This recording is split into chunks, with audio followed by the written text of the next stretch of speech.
Alright, so this is experiment number one, finally. Running the difference between two batteries and amperage against this motor, which I'll be using later. Right now I have it hooked to one. I've disconnected one battery, so it's only running 9 volts on one battery at 1 amps. So we're going to test that out really quick. Try to get the voltage meter in there so you can see. And I'm gonna place the negative against this side and run the motor and see how much starting power that it takes for the voltage on 1 amp. I see you.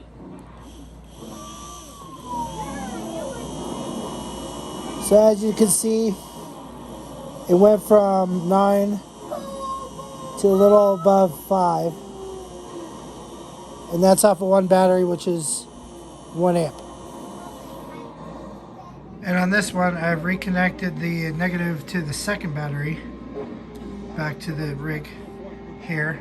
And as you can see, we still only have 9 volts. But the difference is running parallel because I have negative to negative and positive to positive.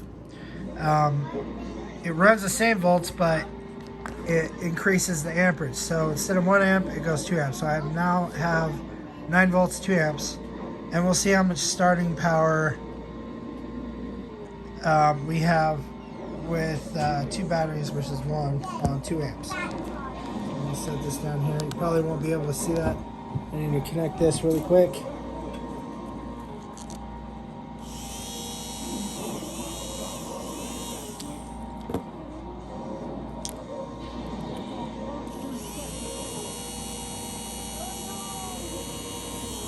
Okay, we have it connected. As you see, the motor's running a little bit more powerful, and instead of 5, we're using about 7. So the higher amperages you use, the less starting power you'll need in the voltage to run.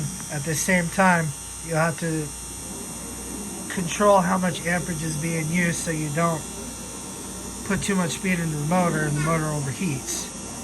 But this was experiment number 1, and it was a success.